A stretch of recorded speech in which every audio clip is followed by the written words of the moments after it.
திருச்சிற்றம்பலம். தென்னாடுடைய சிவனை போற்றி, எந்நாட்டவருக்கும் இறைவா போற்றி. அனைவருக்கும் வணக்கம். நாம் இன்னைக்கு பார்க்கக்கூடிய பதிவு என்னன்னு பார்த்துட்டிங்கன்னா, மீன ராசிக்குண்டான ஆகஸ்ட் மாத பலன்களை பற்றி தான் பார்க்க போகிறோம். அதற்கு முன்னாடி நம்மளோட சேனலை சப்ஸ்கிரைப் பண்ணிக்கோங்க. பெல் பட்டனில் ஆல் அப்படின்னு சொல்லக்கூடிய பட்டனை கிளிக் பண்ணிக்கோங்க. அப்போ தான் நம்ம போடக்கூடிய அனைத்து பதிவுகளுமே உங்களுக்கு உடனுக்குடன் வந்துக்கிட்டே இருக்கும். மீன ராசிக்கு ராசி அதிபதி 3ஆம் வீட்டில் மறைகிறார். இருந்தாலும் 2ஆம் அதிபதி செவ்வாயினோடு சேர்ந்து இருக்கும்பொழுது ஏதாவது ஒரு பண வரவு உண்டு. பேச்சில் கொஞ்சம் கவனமாக இருங்க. பேச்சால் சில பிரச்சனைகள் வரும் அப்படிங்கிற நம்ம சொல்லிக்கலாம். அதே போல் செவ்வாய் அப்படின்னு சொல்லக்கூடியவர் பார்த்துட்டிங்கன்னா உங்களுக்கு 2 மற்றும் 9ஆம் அதிபதி ஆகிறார். அப்போது 9ஆம் அதிபதி அப்படின்னு சொல்லக்கூடியவர் 3ஆம் வீட்டில் மறையும் பொழுது தந்தைக்கும் உங்களுக்கும் சில கருத்து வேறுபாடுகள் வரும். அதுலேயும் கொஞ்சம் கவனமாக இருங்க அப்படிங்கிறத நம்ம சொல்லலாம். பொதுவாக குருவும் செவ்வாயும் சேர்ந்தால் குரு மங்கள யோகம்னு சொல்லுவோம். ஆனாலும் கூட இது மறைந்து இருக்கும் பொழுது பெரிய அளவுக்கு பாதிப்புகள் இல்லை, அதே போல் பெரிய அளவுக்கு யோகங்கள் இல்லை அப்படிங்கிறத நம்ம எடுத்துக்கலாம்.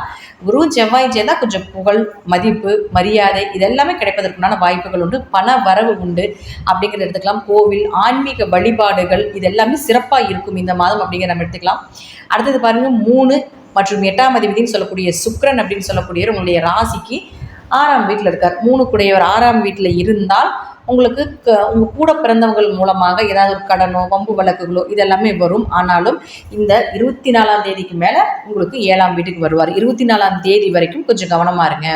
பணம் கொடுக்கல் வாங்கல கொஞ்சம் கவனமாக இருங்க. சொந்த பந்தத்துக்குள்ளே தேவையில்லாத ஒரு பிரச்சனைகள் வரக்குண்டான வாய்ப்புகள் உண்டு. அதுலேயும் கொஞ்சம் கவனமாக இருங்க. நிறைய நெகட்டிவாக சொல்கிறேன்னு யோசிக்க வேண்டாம். மீன ராசிக்கு இந்த மாதம் ஓரளவுக்கு தான் நல்லா இருக்கிறதுக்குண்டான வாய்ப்புகள் உண்டு. அதனால் முன்னெச்சரிக்கை பதிவாக நீங்கள் இதை எடுத்துக்கோங்க அப்படிங்கிறத நம்ம சொல்கிறோம். அடுத்தது பாருங்கள், 7 மற்றும் 4ஆம் அதிபதினு சொல்லக்கூடிய புதன். இந்த புதன் அப்படின்னு சொல்லக்கூடிய பாருங்கள் உங்களுடைய ராசிக்கு 5ஆம் வீட்டில் இருக்கார். பொதுவாக 4ஆம் அதிபதி 5ஆம் வீட்டில் இருந்தால் வீடு, மனை, சொத்து, சுகங்கள், ஒரு ஆரோக்கியம் சிறப்பாக இருக்கிறது, அம்மா மூலமாக உதவிகள் கிடைப்பது இதெல்லாமே சிறப்பாக இருக்கும். நண்பர்கள் மூலமாக உதவிகள் இதெல்லாமே நிச்சயமாக உண்டு. ஆனால் கூட பிறந்தவங்க கிட்ட மட்டும் கொஞ்சம் கவனமாக இருங்க அப்படிங்கிறத நம்ம சொல்லுவோம். வெளி உலகம் ஓகே, வீட்டுக்குள்ளே சொந்த வந்ததுக்குள்ளே கொஞ்சம் கவனமாக இருங்க. அப்போ அவரே 7ஆம் அதிபதியும் ஆகி உங்களுக்கு 5ஆம் வீட்டில் இருக்கிறதுனால ஒரு வீட்டில் ஒரு மழலை சத்தமோ, ஒரு கரு உருவாகுதோ, குழந்தை பிறப்பதற்குண்டான வாய்ப்புகளும் உண்டு. அதே போல் கணவன் மனைவி அப்படிங்கிறது நல்ல அந்யோன்யமாக வாழக்கூடிய ஒரு அமைப்பையும் நிச்சயமாக ஏற்படுத்தி கொடுப்பார். திருமண வரன் அப்படிங்கிறது நிச்சயமாக தேடி வருவதற்குண்டான வாய்ப்புகள் உண்டு. எதிர்பார்த்த வரன் கிடைப்பதற்குண்டான வாய்ப்பையும் இந்த மாதம் புதன் இங்கே இருக்கிற வரைக்கும் உங்களுக்கு நடத்தி கொடுப்பார். அடுத்தது பாருங்கள், உங்களுடைய ராசிக்கு 6ஆம் அதிபதினு சொல்லக்கூடிய சூரியன். இந்த சூரியன் பாருங்கள் உங்களுக்கு 5ஆம் வீட்டில் இருக்கார் 16ஆம் தேதி வரைக்கும். அதனால 6 கூடைய ஒரு 5ல் இருந்தால் குழந்தைகளுக்கு ஏதாவது செலவு செய்ய வேண்டியது, ஒரு விரைய செலவுகள் செய்ய வேண்டிய ஒரு சூழ்நிலைகள் உண்டு. அடுத்தது பாருங்கள், இந்த சூரியன் 6ஆம் அதிபதி 16ஆம் தேதிக்கு மேலே 6ஆம் வீட்டுக்கே வரார். 6 கூடையோர் 6ஆம் வீட்டுக்கு வரும் பொழுது 16ஆம் தேதிக்கு மேலே வேலை வாய்ப்புகள் இல்லாமல் இருக்கிறவங்க வேலை தேடுங்க, நிச்சயமாக வேலை கிடைக்கும். உத்தியோக பிராப்தம் உண்டு. கடன் அடைக்கக்கூடிய ஒரு சூழ்நிலைகள் நிச்சயமாக ஏற்படுத்தி கொடுப்பார். ஆனால் பேச்சில் மட்டும் கொஞ்சம் கவனமாக இருக்கணும். இல்லைன்னா பேச்சால் நிறைய பிரச்சனைகளை சந்திக்க வேண்டி வரும்.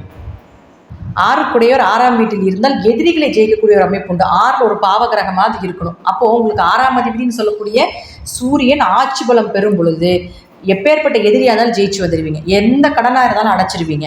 நோய் நொடிகளுக்கு நல்ல மருந்து, நல்ல மருத்துவர் கிடைப்பார். அதே போல் இந்த சூரியன் அங்கே இருக்கும் பொழுது நல்ல வேலை வாய்ப்புகள், நீங்கள் எதிர்பார்த்த வேலை வாய்ப்புகள் நிச்சயமாக கிடைப்பதற்குண்டான அமைப்பையும் ஏற்படுத்தி கொடுப்பார். மீனராசியை பொறுத்த வரைக்கும் வேலை வாய்ப்புகளுக்கும் எதிரிகளை ஜெயிக்கக்கூடிய ஒரு அமைப்பும், அதே போல் கேஸ் ஏதாவது நடந்துட்டுருக்கு அப்படின்னா இந்த மாதம் நீங்கள் மூவ் பண்ணுற மாதிரி ஒரு சூழ்நிலைகள் வந்தால் சாதகமான பலன் உங்களுக்கு தான். ஏன்னா எதிரிகளை ஜெயிப்பீங்க. 6ஆம் இடம் அப்படிங்கிறது கேது. அதனால் எப்பேற்பட்ட கேஸாக இருந்தாலும் கேஸ் உங்கள் பக்கம்தான் ஜெயிக்கும் அப்படிங்கிறதுல மாற்றமே கிடையாது. ஸோ இந்த மாதம் நீங்கள் கவனமாக இருக்க வேண்டிய விஷயம் என்னென்னு பார்த்தீங்கன்னா, தொழில் மற்றும் உங்களுடைய பேச்சு, அதே போல் உங்கள் கூட பிறந்தவங்க உங்கள் சொந்த பந்தத்துக்கிட்ட மட்டும் கொஞ்சம் கவனமாக இருக்கும். மற்றபடி பார்த்துட்டிங்கன்னா ஓரளவுக்கு சக்ஸஸாக இருக்கக்கூடிய மாதமாக இந்த மாதம் இருக்கும் அப்படிங்கிறதுல மாற்றமே இல்லை. நான் சொல்லக்கூடிய கருத்துக்கள் தசாபுத்திப்படி சிறிது மாறுபடலாம். நன்றி. மீண்டும் ஒரு நல்ல பதிவில் சந்திக்கலாம். திருச்சிற்றம்பலம், தில்லையம்பலம், ஸ்ரீ நரசிம்மர் திருவிகளே சரணம்.